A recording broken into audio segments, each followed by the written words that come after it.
Hey, good morning, everybody. Welcome to the morning devotion with me, Beau. Hope you guys are good. This is the morning devo with Beau. And it is July, 29th today. We are going to be in Exodus chapter 22 as we roll through the Bible and get through it. We're you might look at it right now and go, man, we got a long ways to go. Well, we already finished the New Testament for the second time, and now we're actually going through the Old Testament again for the second time. And on the morning devo, I did something kind of stupid the other day, and that I accidentally deleted 2 Jeremiah devotions. So I think I have those in my archives on an external hard drive, so I'll put them back up. But I got confused. It looked like it was duplicated, but it really wasn't.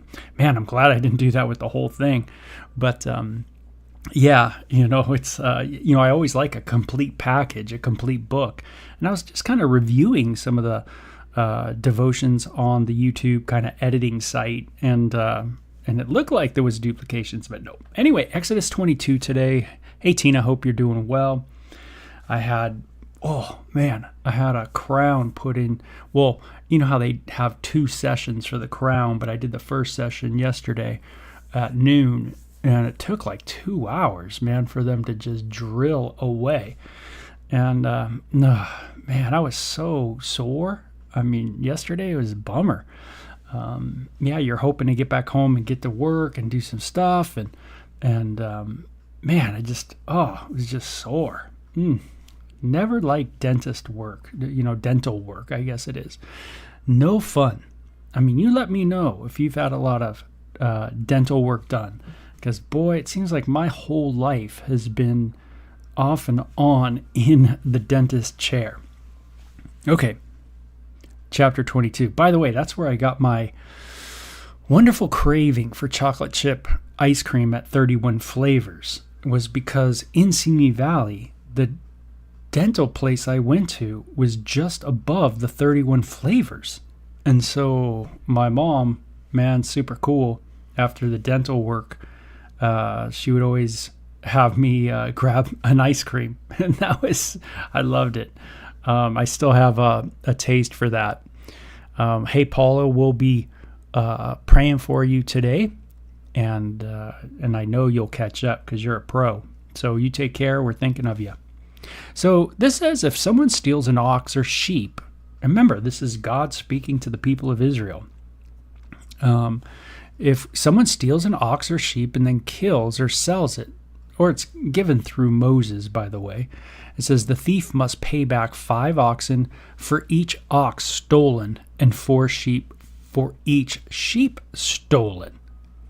If a thief is caught in the act of breaking into a house and is struck and killed in the process, the person who killed the thief is not guilty of murder.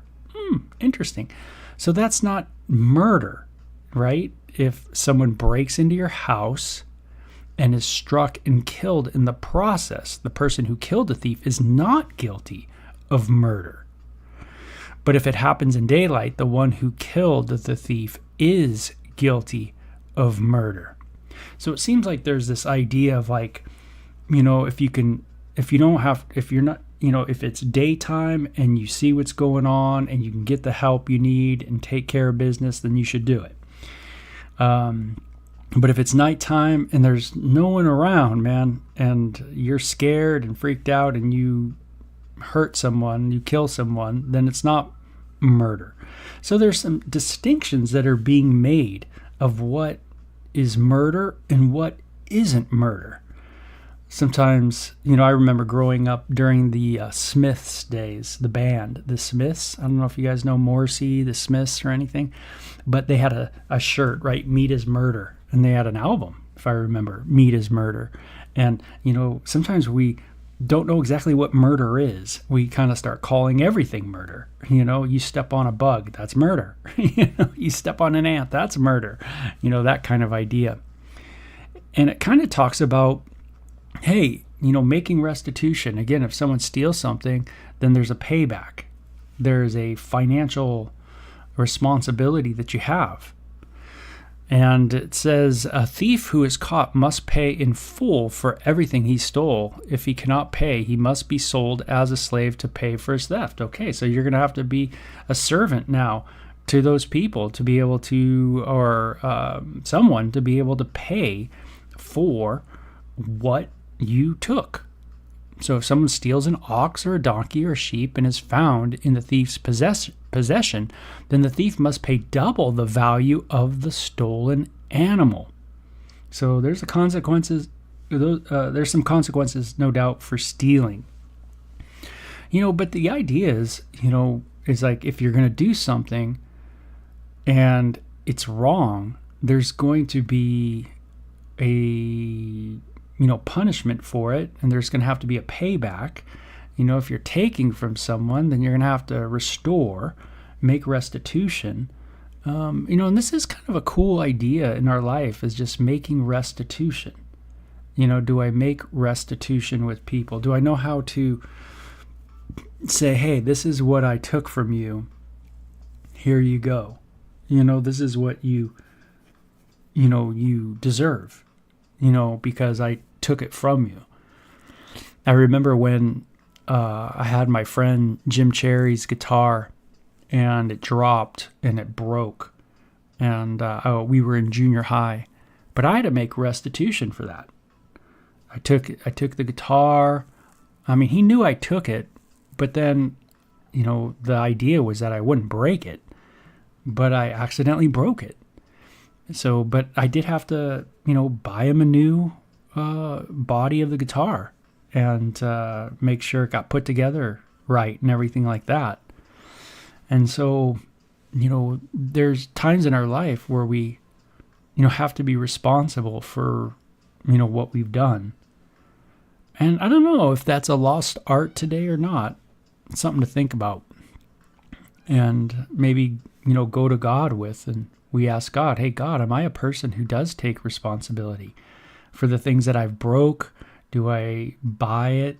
If I broke it, do I buy it? If I move it, do I put it back? If I dirty it up, do I clean it? Do I use rooms and not clean them?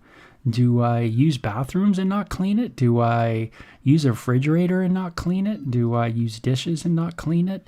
What is my attitude, in and being responsible? I tend to see that, I've been blessed, man. I have an office, I've been granted an office. I better take care of that office, right? I better clean that office. That office should look like I really like it and that it's presentable, right? But if I don't care, if I'm just like, oh yeah, it doesn't matter, I have an office, am I appreciative? Do I have an appreciation in my heart for what's been granted? Or do I think that I deserve that office? And, of course I deserve an office, and I can treat the office any old way I want. Do I treat people that way? Do I treat people like I do things? I don't take care of things, so I don't take care of people. I don't take care of things, so I really don't care much for people. How am I looking at things? It's kind of cool that God, in his law with the people in the nation of Israel, God keeps bringing this stuff up. Boom, boom, boom. What's going on in your heart? What's going in your mind? How are you looking at things? Revealing so much, filleting the human being, man. It's like the great psychologist sitting down with you and just opening you up and just showing you how your brain is so warped, right? And it says, if an animal is grazing in the field or vineyard and the owner lets it stray into someone else's field to graze, then the animal's owner must pay compensation from the best of his own grain or grapes. Hey, you're going to send your animal over into a neighbor's yard and the animal's going to graze on that, then you are going to have to pay that neighbor, because that's their sustenance, that your animal's eating. If your dog goes into a neighbor's yard and does something, that is your responsibility. You are to pay. See, when you buy an animal, the cost of that animal is a lot. You don't think it is.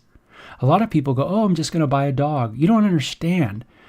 Whatever that dog does, you are responsible for. Can you pay? Can you take care? Can you make restitution? If you can't and you don't have the finances, then you should not have the animal, because you're not going to be able to do this. I mean, it's awesome. You're going to have, just think of how we'd have to really take responsibility if we really did this. If you are burning thorn bushes and the fire gets out of control and spreads into another person's field, destroying the sheaves or the uncut grain or the whole crop, the one who started the fire must pay for the lost crop. Okay. You're messing around, you damage your neighbor's, crop, their sustenance, their car. You damage their car. You have a tree in your house. You don't cut your trees. So your tree falls. It dies, it falls, and it damages the neighbor's car. Well, guess what? You have to pay for that car. Do you have the extra money to pay for the neighbor's car? If you don't have the extra money to pay for the neighbor's car, then you better cut your tree. Does that make sense? If you let your tree get out of hand, you are under a risk of that tree falling over, being so big, and damaging the neighbor's car. You can see how this is working. You're starting to think and be responsible for what you have and what you own and how you're utilizing it. Man, that is pretty intense. Suppose someone leaves money or goods with the neighbor for safekeeping and they are stolen from the neighbor's house. If the thief is caught, the compensation is double the value of what was stolen. You could see how Zacchaeus in the New Testament book of Luke, I think chapter 19, where Zacchaeus, the tax collector, is going to pay back people for the money that was taken plus extra. You can see where this is coming from in Zacchaeus' mind. Zacchaeus is thinking, dude, I got to make restitution. I got to be responsible. I'm not just going to take what was stolen, but I'm going to go the distance. Now, Zacchaeus even went further, if I remember correctly. But if the thief is not caught, the neighbor must appear before God, who will determine if he stole the property. You know what? When someone's under capital punishment, they are going to go to God. When someone is cut off from Israel, they're going to go to God. When I die, I'm going to go to God. When you die, you're going to go to God. Doesn't matter who you are, atheist, whatever, Hindu, Buddhist, it doesn't matter what you call yourself, what you think. When you die, you're going to have to face, it says, the judgment. Man is destined to live once. Human beings are destined to live once, die, and then the judgment. Book of Hebrews chapter 9 tells us that. And so, appearing before God. Yeah, it's pretty intense. Now, if you don't believe in God, of course, then you're not going to think anybody's going to go to God. And so you're going to be like, well, maybe you won't be for capital punishment because you'll think that's too harsh. When instead of thinking the other side of like, no, capital punishment is important because it takes him out of this life and it puts him right before the judge, meaning you're bringing him right to God. And that's where they're going to have to really deal with their stuff, before the creator of life, of human beings. Wow. That's radical.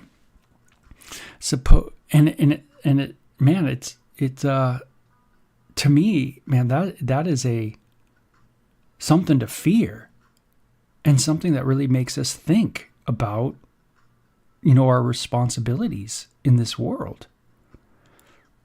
And if I'm taking care of things and if I'm treating things right. Suppose there is a dispute between two people who both claim to own a particular ox, donkey, sheep, article of clothing, or any lost property. Both parties must come before God, and the person whom God declares guilty must pay double compensation to the other. The idea is God's going to judge Israel. There's going to be a special judgment that God has. Some people go, hey, you know what? I like the court system where I can, go to human beings. And hey, that might be pretty cool, but it might not be cool. I mean, humans might judge wrongly. How many people are in jail out of wrong? I mean, they're not even guilty, but yet it's just a faulty system. And so they're in jail. But here there's like God saying to Israel, I'm going to be the judge. I'm going to be the one who's right there. I'm going to be the one who's going to pronounce sentence.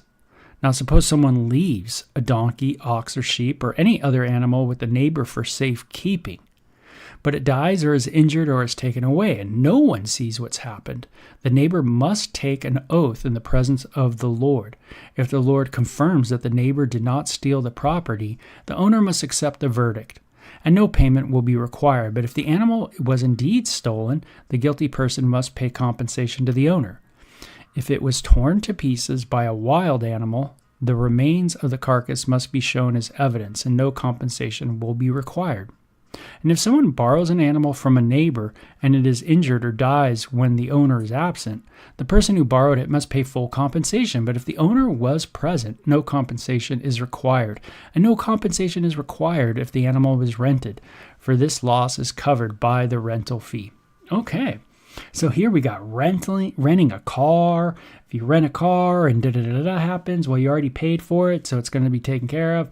I mean, it's great. I wish this really was how it worked in our day, because we had a situation not too long ago where we rented a car, weren't in an accident, and yet the insurance company said we were in an accident.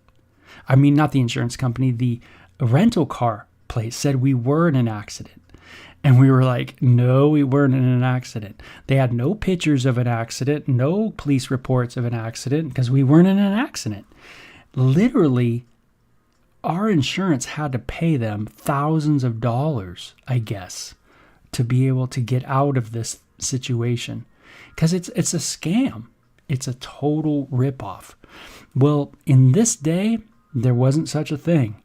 Man, if you rented the old thing, you already paid for it. That's what your fee was. It was to pay. If there was loss, you paid for it. You paid for it in renting it. So that's kind of how it worked. So pretty cool, right?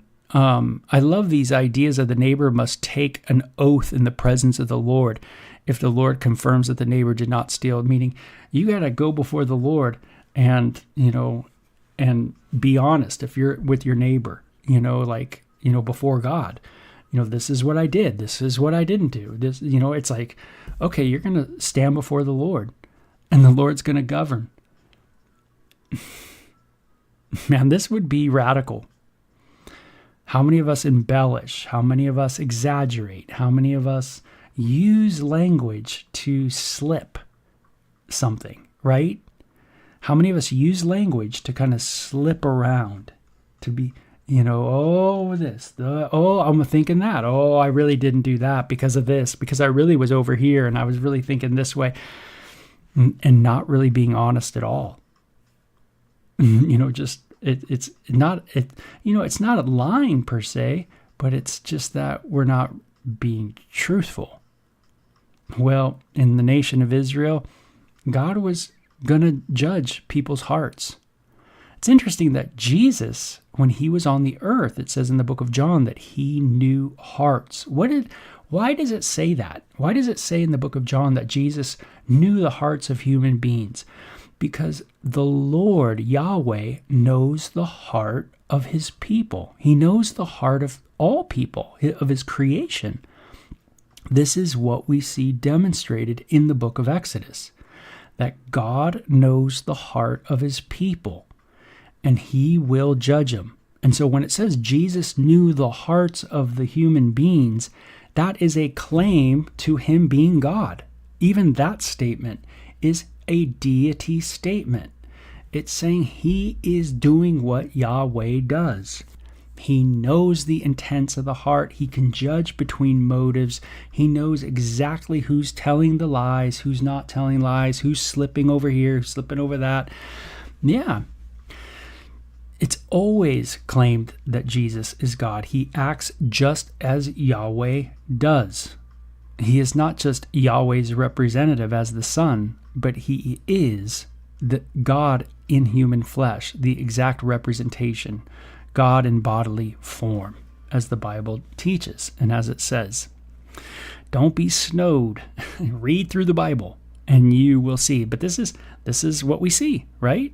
God knows people's hearts. He knows where they're at. He knows if they're lying. If a man seduces a virgin who is not engaged to anyone and has sex with her, he must pay the customary bride price and marry her. Can't just do what you want to do with a girl. There's going to be a price, a cost, a responsibility.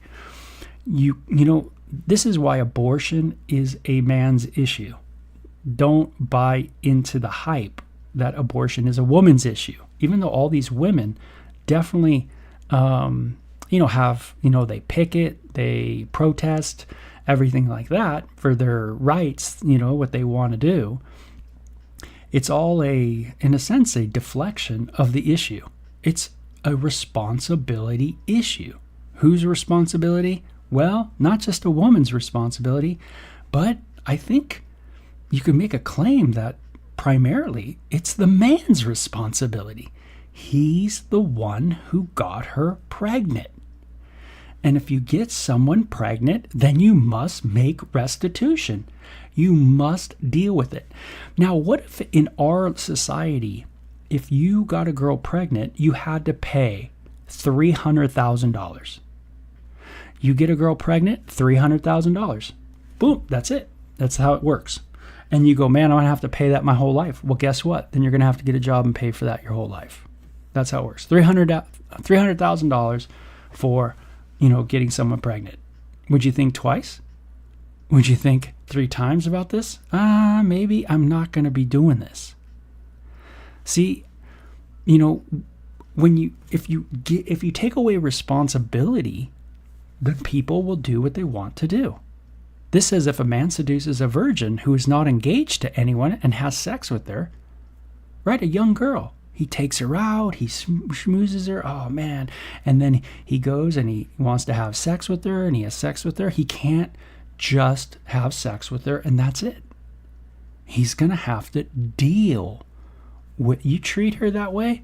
I mean, you act as though you're married, you're going to have sex with her in the most vulnerable, kind of thing, then you're going to have to be responsible. And so, take out your wallet and you're going to marry her. And, you're going to have to, or pay the bride price, right? It says, but if her father refuses to let him marry her, the man must still pay the amount equal to the bride price of a virgin. So the father might say, man, I don't want my daughter to marry you. And so she's not going to get married to him. But guess what? That dude's still going to have to pay the $300,000. Man, isn't that cool? See, a lot of times you watch news and it moves us to think it's one issue. That's called propaganda. It's not that issue. The issue is what it's talking about here. The issue is a man's responsibility for his private.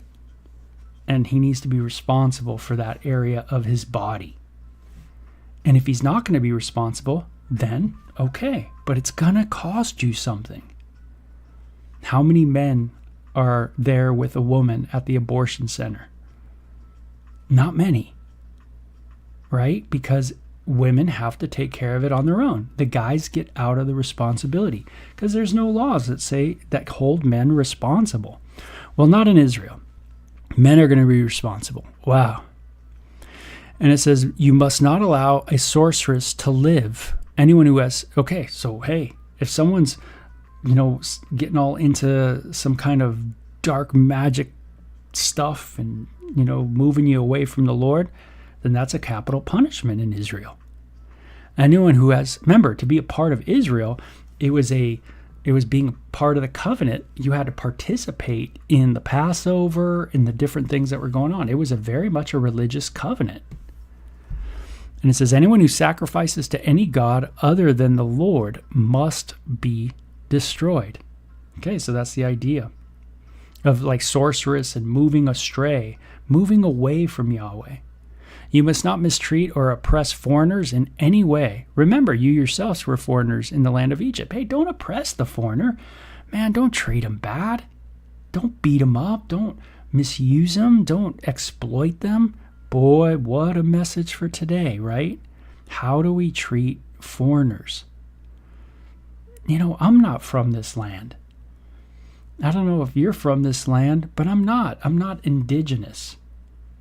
And, do I realize that? Do I understand that I'm really far away from where I'm from, where my descendants were from? How do I want to be treated? There was a time when I was 19 where I moved to Hawaii. And boy, I was on a small island in Hawaii. And I stood out like a sore thumb. I was on a small island back in 1993. And there wasn't many people on that island. And I had blue eyes and blonde hair. Blonde? Let's see. I don't know if it was long or shaved by that time. But anyway, I had blue eyes, white skin, and people knew I was a foreigner. I didn't get called by my first name on that island. Instead, they called me a byword. And that's kind of just was my name. No matter if I went into a store or I went into the laundromat, it didn't matter. I was this word. And that's just how it was. It made me think too of, how do we treat foreigners? The Bible says, hey, you were a foreigner in Egypt. Remember that. We got to be careful that we don't buy into rhetoric and where we become harsh, where we become mean, not knowing that we too are foreigners in a foreign land. You must not exploit a widow or an orphan. If you exploit them in any way and they cry out to me, I will certainly hear their cry. What is the judgment going to be on this world for the way that we have exploited widows, older people, especially, and kids? What is going to be the judgment on the world for just our exploitation of children, like child labor, child sex trafficking, right? Child pornography. So many bad ills, right? Or how are the exploitation of old people, scamming old people, getting their money, manipulating them, tricking them. It says, then I will certainly hear their cry. Now remember when they went to battle with Amalek, we're going to find out later on that these enemies of Israel were literally picking off the people that were most vulnerable. Children, the elderly, this kind of thing. Man, this is something that disgusted Yahweh. My anger will blaze against you, and I will kill you with the sword. Then your wives will be widows and your children fatherless. You will experience what they have gone through. You're going to go through it. You'll see what it's like. You'll see how you want to be treated. It's a scary idea to think of how my life, how I've treated widows, or how I've exploited kids, or how I think of kids, or how I think of old people. And the evil that's in my heart, or the evil that's in my mind, to think that, if that was alone the judgment, I would be in hell.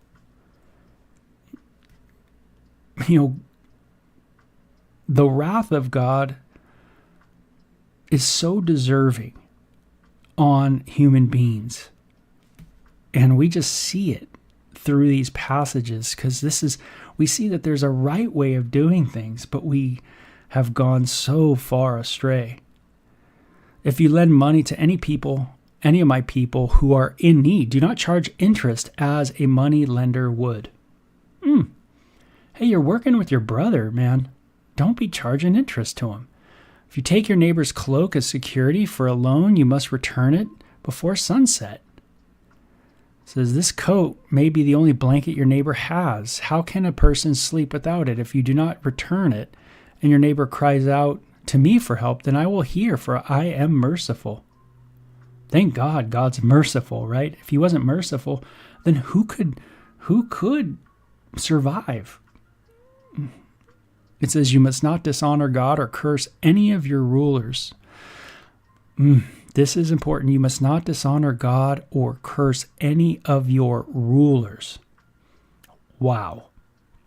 Okay. We have a lot of cursing of rulers in our world. That's for sure. We have networks that literally just live to curse rulers. And that's all that goes on over and over. If it's not rulers here, it's rulers overseas or rulers somewhere else. Israel was to not curse those that were going to be governing them. Don't get up, don't go at Moses. Don't go at Aaron. You must not hold anything back when you give me offerings from your crops or your wine. You must not hold anything back when you give me offerings. Isn't that cool? When you draw near to me, don't hold back. When we sing songs in a church, do I hold back? Do you hold back? Are we only giving God a little bit of our praise? A tiny bit of our praise? I'll give you a little bit, God. Are we like Martha, where we're so busy that we really can't just sit and enter in? How much are you giving God of your praise, of your adoration, of your attention, of your mind? You must give me your firstborn sons. Remember, all the firstborn goes to the Lord. Man, it's an interesting picture, right? Firstborn belongs to God. The firstborn belongs to God. It's interesting. Something's going to happen in the future in the biblical narrative where the firstborn will be the Lord's and end up being the Lord. And it says, you must also give me the firstborn of your cattle, sheep, and goats, but leave the newborn animal with its mother for 7 days, then give it to me on the 8th day. You must be my holy people, therefore do not eat any animal that has been torn up and killed by wild animals. Throw it to the dogs. Okay. You must be holy, clean, organized, responsible, focused. I don't want you to eat just any junk. If something's all messy and junky, give it to the dogs. But you are to be a separate type of people, separated unto me. There should be something different about the way I'm doing things. There's a very cognitive awareness of why I'm doing what I'm doing. Everything from being responsible to restoring things to taking care of things to making sure I can afford things. There's a lot of things, right, to look at. But just, again, we can just look at practical things in our life. How do I take care of the things I have? Am I dirty? Is it messy? Do I clean the fridge? Do I clean the dishes? Do I clean my room? Do I clean my office? Do I clean this? Do I clean that? Am I taking care of things?